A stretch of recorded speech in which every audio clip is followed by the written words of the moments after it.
시간 우리에게 주시는 하나님의 말씀 마가복음 6장 30절에서 44절까지 말씀입니다. 신약 63쪽입니다.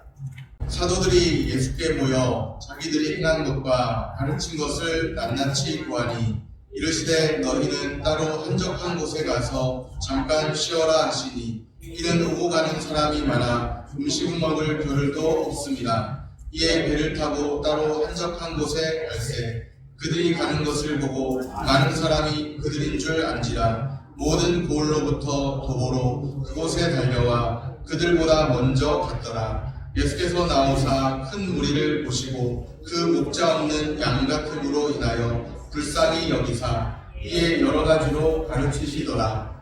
때가 저물어 가매 제자들이 예수께 나와 여짜오되 이곳은 빈들이요 날도 저물어 가니 우리를 보내어 두루 촌과 마을로 가서 무엇을 사 먹게 하옵소서. 대답하여 이르시되 너희가 먹을 것을 주라 하시니 여짜오되 우리가 가서 200데나리온의 떡을 사다 먹이리이까. 이르시되 너희에게 떡 몇 개나 있는지 가서 보라 하시니 알아보고 이르되 떡 5개와 물고기 2마리가 있더이다 하거늘 제자들에게 명하사 그 모든 사람으로 때를 지어 푸른 잔디 위에 앉게 하시니 때로 100명씩 또는 50명씩 앉은지라. 예수께서 떡 5개와 물고기 2마리를 가지사 하늘을 우러러 축사하시고 떡을 떼어 제자들에게 주어 사람들에게 나누어 주게 하시고 또 물고기 2마리도 모든 사람에게 나누시매 다 배불리 먹고 남은 떡 조각과 물고기를 12바구니에 차게 거두었으며 떡을 먹은 남자는 5,000명이었더라. 아멘. 샬롬. 주님의 평강이 함께하기를 소원합니다. 아멘. 오늘 본문은 두 종류의 잔치를 나란히 보여주고 있습니다. 두 종류의 잔치가 벌어집니다. 하나는 헤롯 왕궁의 잔치입니다. 헤롯 왕궁의 잔치가 벌어지던 그날에 세례 요한이 죽임을 당합니다. 다른 하나는 빈들에서 베푸신 잔치입니다. 예수님께서 빈들에서 행하신 기적이 있습니다.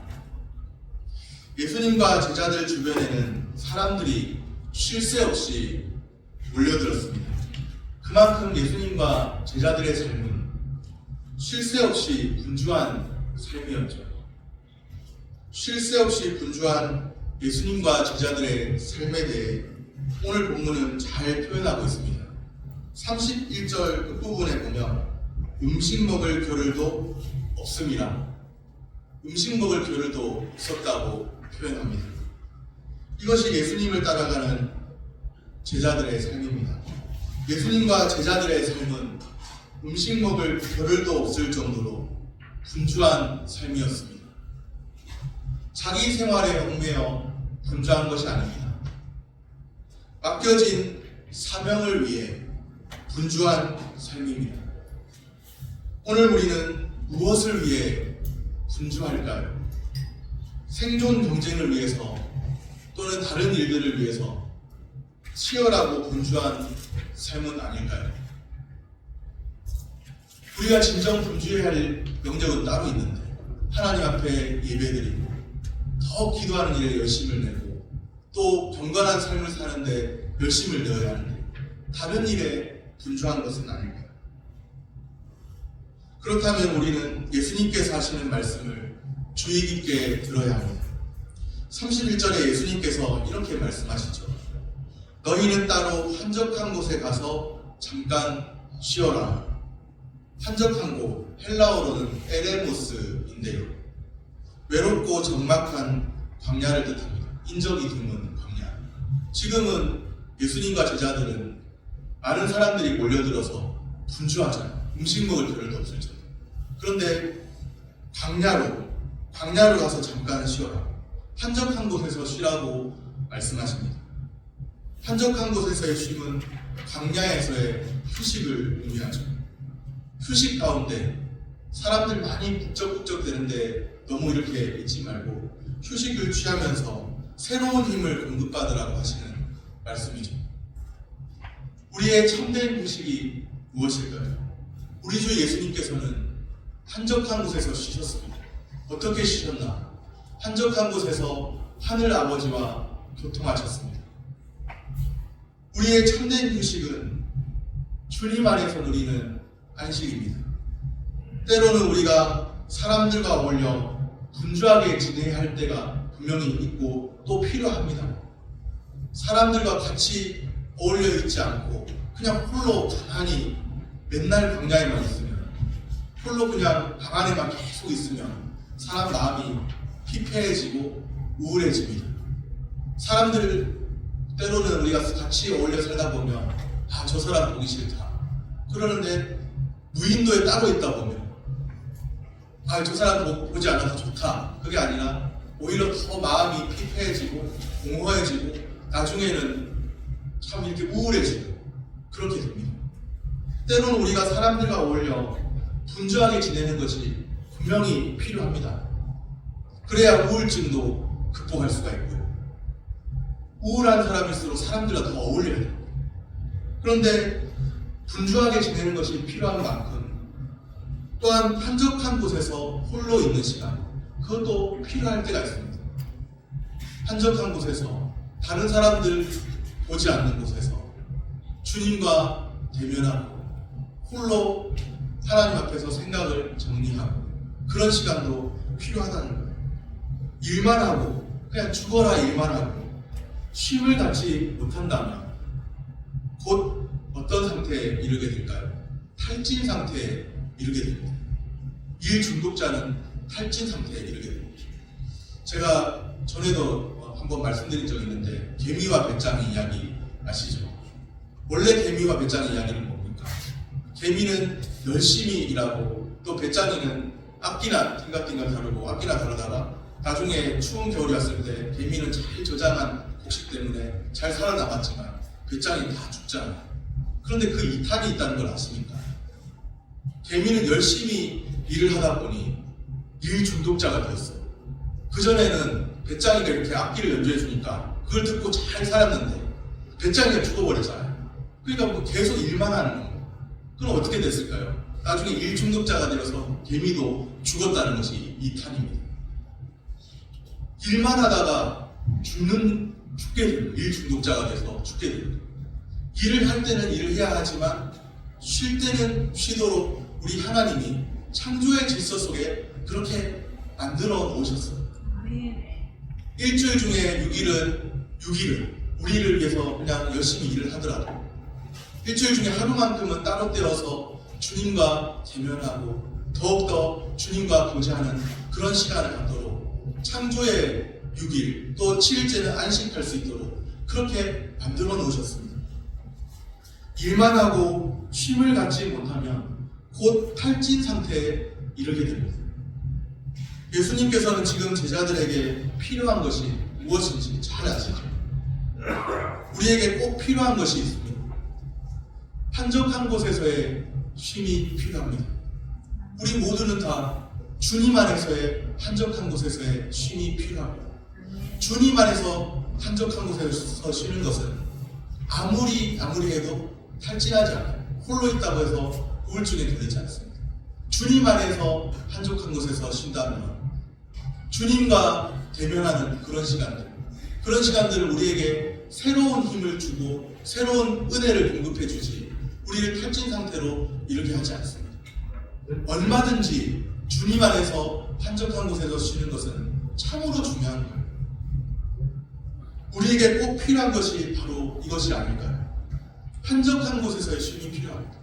주님을 1대1로 만나는 시간, 홀로 생각을 정리하더라도 안방에서 조용히 그냥 내 마음대로 생각을 정리하는 것이 아니에요. 주님과 기도하면서, 주님께 기도하면서, 주님의 말씀을 대면하면서 주님과 만나는 그런 한적한 곳에서의 쉼. 우리의 참된 안식은 주님 안에서의 쉼인 거예요. 내 영혼이 주님 안에서 쉬기까지는 참 안식이 없었나요? 어거스틴이라는 교부도 그렇게 말을 했다고 합니다. 내 영혼이 주님 안에서 쉬기까지는 참 안식이 없었나요? 한적한 곳에서의 쉼을 충분히 누릴 때 더욱 집중해서 일도 하게 됩니다. 어쩌면 분주하고 쉴 틈 없이 돌아가는 현실입니다. 그 현실에 마주하고 있을 수도 있죠. 무슨 쉴 틈이 있나? 그냥 다른 사람들 다 열심히 일하는데 나도 열심히 일만 해야지. 그런 분도 있을 수 있어요. 분주하고 쉴 틈 없이 돌아가는 그 현실에 그렇게 마주하고 있는 분들이 계실지 모르겠습니다. 그러할지라도 한적한 곳에서의 쉼을 얻기 위해 시간을 따로 떼어 놓으시기를 바랍니다. 적어도 최소한 일주일 중에 주일만큼은, 주의 날, 우리는 세상 사람들이 말하는 것처럼 일요일이라 하지 않고 주의 날이라고, 주일이라고 그러죠. 주일은 주의 날, 그런 뜻인데요. 주일은 예수님 부활하신 날, 주일은 예수님 안에서, 주님 안에서 즐겁게 안식할 날. 어떻게 즐겁게 안식해요?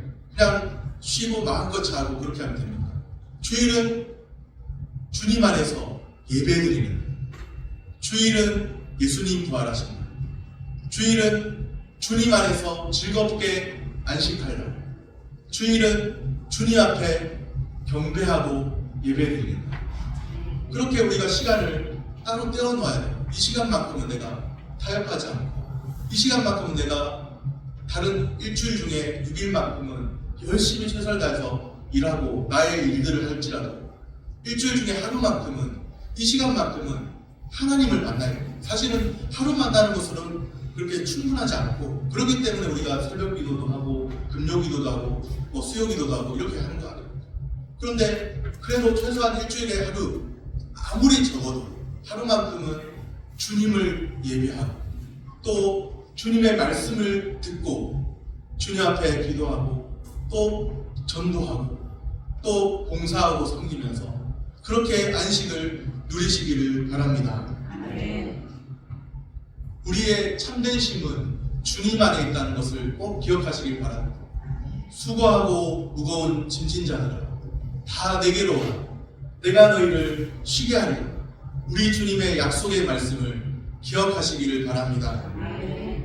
예수님과 제자들은 배를 타고 한적한 곳을 향해 갔죠. 광야를 향해서 인적이 드문 곳 향해 간 거예요. 그런데 예수님의 일행을 알아본 사람이 많습니다.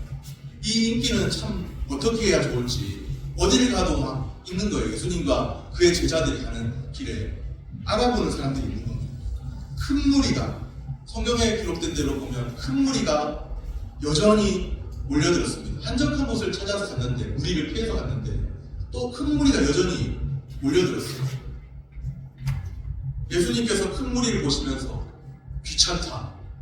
아이고 이제까지도 큰 무리와 함께 지냈는데 귀찮다. 너무나 귀찮구나. 그렇게 하지 않고 어여삐 여기셨습니다. 세종대왕이 국민정음을 창제할 때 보니까 백성들을 어여삐 여겨 이런 말씀이 있더라고요. 우리 예수님께서 큰 무리를 보시면서 아 귀찮다 그러지 않고 어여삐 여기셨어요. 예수님께서 큰 무리를 보시며 느끼시는 감정, 그 감정이 있습니다. 34절 말씀입니다. 우리 34절 말씀 같이 읽겠습니다. 예수께서 나오사 큰 무리를 보시고 그 목자 없는 양 같음으로 인하여 불쌍히 여기사 이에 여러 가지로 가르치시더라. 아멘. 예수님께서 큰 무리를 보시고 뭐 하셨다고요? 불쌍히 여기사 그 목자 없는 양 같음으로 인하여 불쌍히 여기사. 목자 없는 양 같음으로 인하여. 참 의미 있는 말씀인 것 같아요. 그냥 양이 아니라 목자가 없는 양 같음으로 인하여 불쌍히 여기셨어요. 목자가 없는 양은 어떻게 돼요? 길을 잃고 헤매지 않겠습니까? 이 큰 무리는 보니까 길을 잃고 헤매는 무리라는 거예요.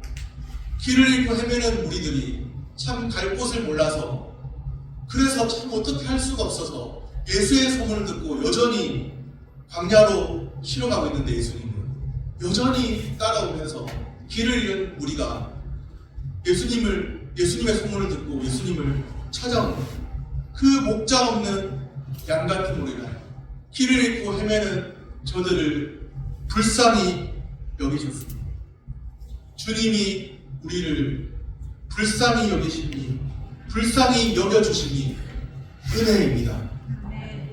주님이 우리를 불쌍히 여겨주신 은혜인 줄로 믿습니다. 장소는 빈들이고 딸은 점으로 가고 있어요. 예수님과 제자들 그리고 큰 무리가 모여 있습니다. 큰 무리가 모여 있는 이곳은 빈들이에요. 인적이 없는 드문 곳, 한적한 광야입니다.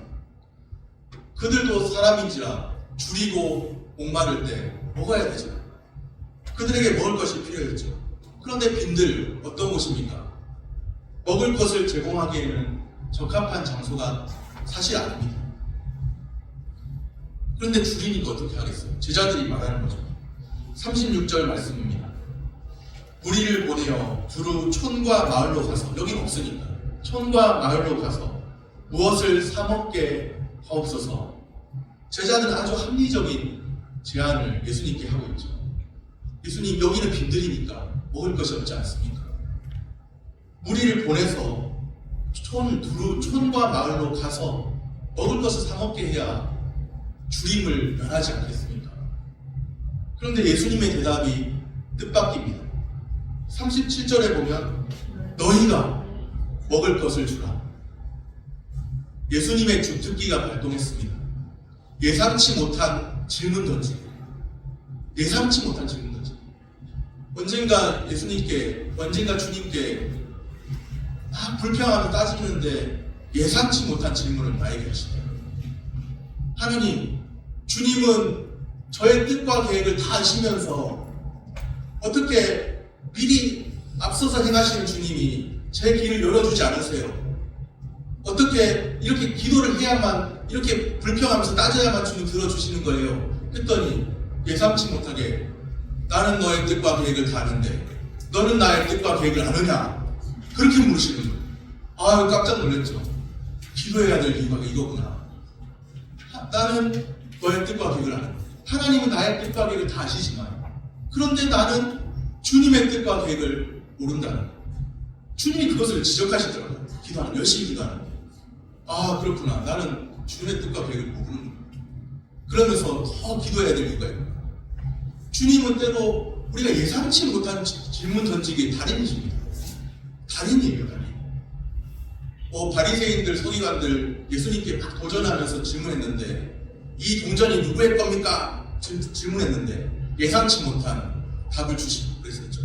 이것을 황제 가이사에게 바쳐야 됩니까? 하나님께 바쳐야 됩니까? 하니까 가이사의 것은 가이사에게, 하나님의 것은 하나님에게, 그렇게 말씀하셨죠.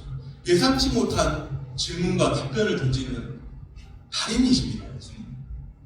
우리의 인간의 본질도 아시고 인간의 본질을 꿰뚫어 보시고 우리의 마음에 있는 것들을 다 아시는 주님이십니다.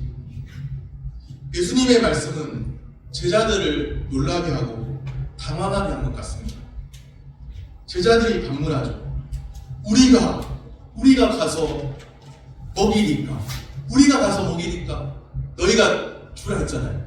그러니까 우리가 먹일 수 있다고요. 어떻게? 우리는 아무것도 가진 것도 없는, 우리가 가서 먹이니까, 우리가 가서 200데나리온의 떡을 사다 먹이니까.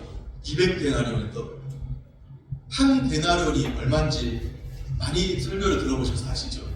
한 데나리온은 당시 노동자가 하루 평균 버는 돈입니다. 하루에 버는 돈이에요. 당시 노동자가, 예수님 당시의 노동자, 하루 동안에 버는 돈. 200데나리온이면 200일 동안 일해야 얻을 수 있는 금액이죠. 200일 동안. 그러니까 큰 돈이라는 거예요. 200일. 대략 한 달을 대략 30일로 계산하면 37, 20일이니까 한 7개월 조금 못 됩니다.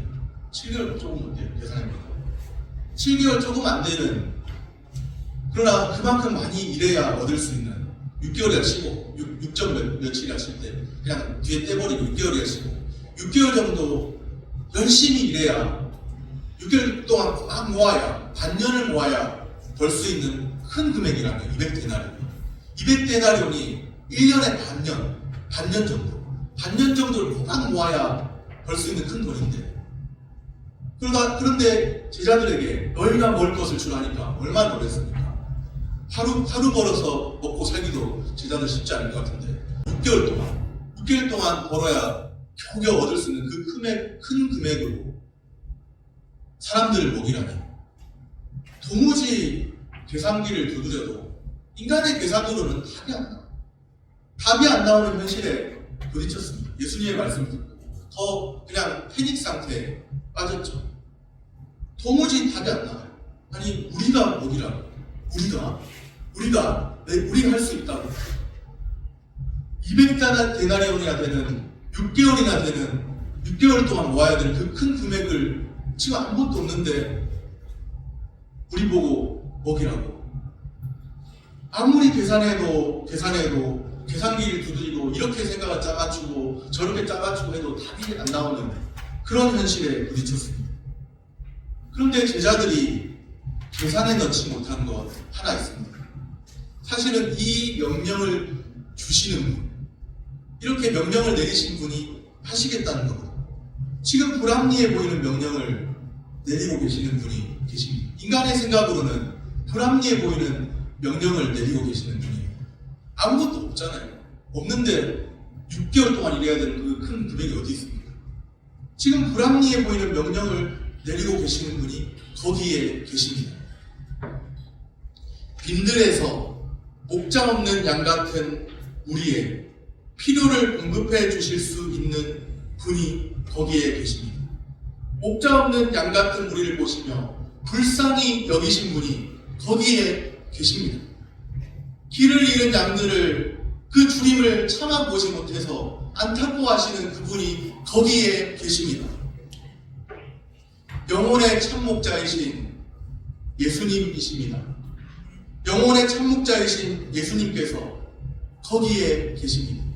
빈들에서 기적을 행하십니다. 아무것도 없는 빈들, 거기서 기적을 행하세요. 그 일이 어떻게 가능할까요? 예수님 자신이 바로 생명의 떡이시기 때문입니다. 요한복음 6장 48절 말씀이죠.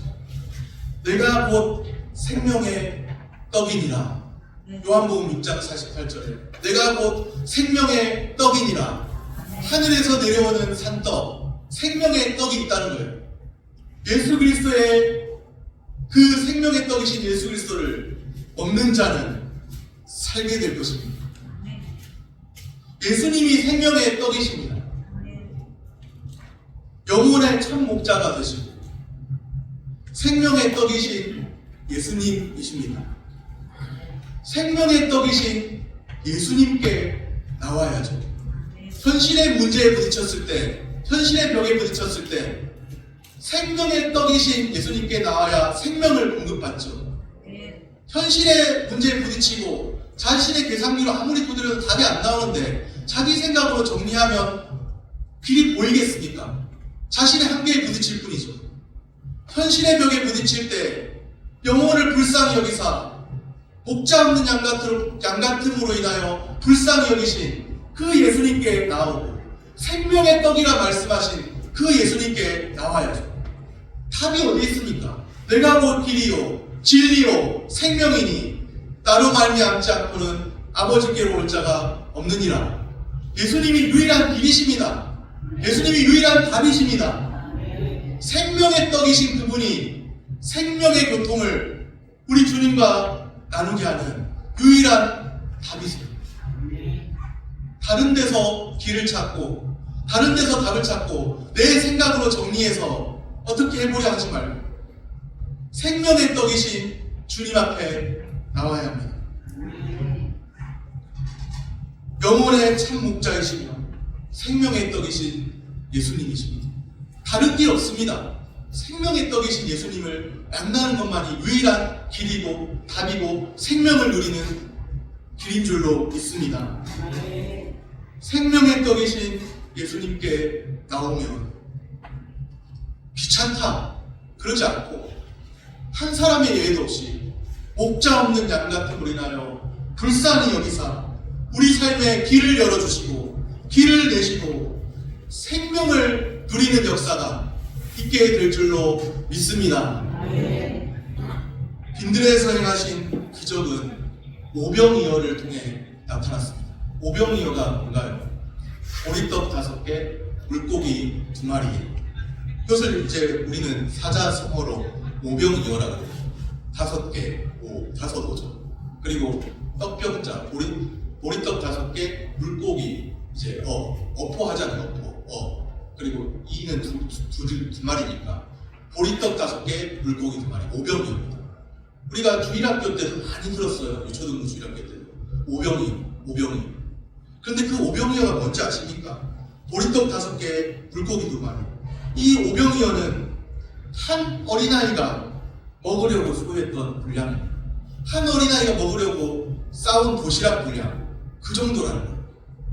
장정 한 사람의 식사 분량으로도 충분하지 않다는 것이죠. 오병이어는 아주 작은 것에 지나지 않습니다. 한 어린아이의 작은 먹을 수 있는 분량. 그런데 그 오병이어를 통해서, 오병이어 자체의 능력이 있어서 그게 아니겠죠. 오병이어를 통해서 영혼의 목자이신, 생명의 떡이신 주님이 큰 기적을 행하십니다. 작은 것을 주님 앞에 내놓으면서, 하나님 이거밖에 없는데 어떻게 하면 좋을까요? 내놓으면서 어린아이가 보리떡 5개, 물고기 2마리 내놓으니까, 하나님 이거밖에 없는데 어떻게 하면 좋을까요?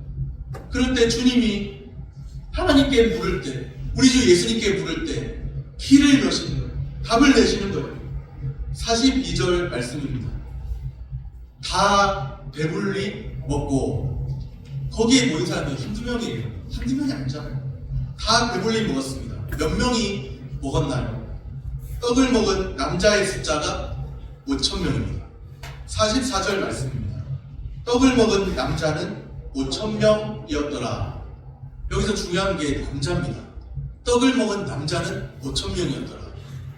사실 그 자리에는 숫자에, 개수에 포함되어 있지 않지만 5,000명의 남자들만 있었던 게 아니에요. 여자도 있었고 아이도 있었습니다. 그런데 왜 여자와 아이는 카운트 안 하는가? 당시에 여자와 아이는 숫자로 포함시키지도 않았어요. 그냥 남자 숫자만 대표로, 남자 어른 숫자만 대표로 살린 거예요. 그러면 5,000명의 남자가 있다고 했으니까 한 가정에 4사람이라고 치면, 요즘에는 아이를 많이 안 낳으니까 3사람일 수 있는데, 이제 아빠, 엄마, 딸 이렇게 3사람일 수 있는데, 그 당시에는 좀 고대는 농사도 해야 되고 그러니까 사람 많이 낳아야 되잖아요.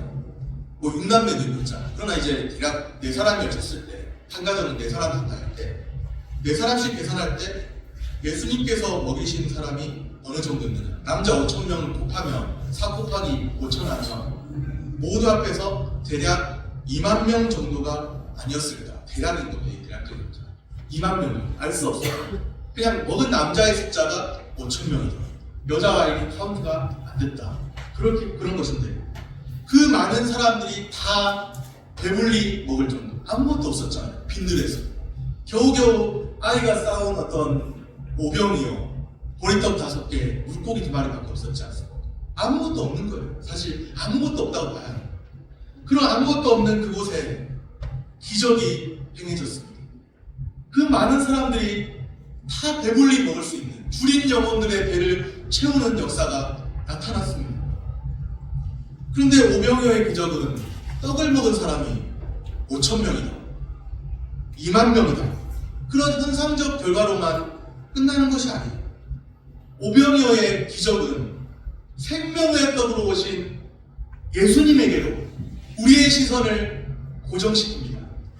우리의 시선을 고정하도록 요청합니다. 지금 이 빈들에서 기적을 행하시는 분이 누구이신가? 영혼의 목자이시며 생명의 떡으로 오신 예수님이라는 것. 그 예수님을 바라보아야 산다는 것. 그 예수님을 바라보아야 우리의 삶의 길이 열린다는 것을 말씀합니다. 두 종류의 잔치가 있다고 했죠. 헤롯 왕궁의 잔치와 빈들에서의 잔치입니다. 아무리 헤롯의 왕궁이 화려해도, 먹을 것 풍족하고 화려해도 그곳에는 주님이 함께 하시지 않습니다. 이와는 대조적으로 빈들에도 주님이 함께 하시면 거기에 기쁨이 있습니다. 다 배불리 먹고도 남음이 있는 풍성함이 있습니다. 채워지는 충만함이 있습니다. 내가 진정 머물러야 할 곳이 어디일까요? 화려한 왕궁일까요? 빈들일까요? 화려한 왕궁이든지 빈들이든지 상관이 없는 거예요. 주님이 계시는 그곳에 내가 있어야 합니다. 주님이 머물러 계시는 그곳에 내가 그곳에 함께 있어야 합니다. 주님이 함께 하시면 그곳에 빈들이라 해도 충만한 기쁨이 있는 줄로 믿습니다. 주님이 함께 하시지 않으면 왕궁이라 해도 화려한 왕궁이라 해도 아무런 소용이 없고 공허하기만 한 거예요.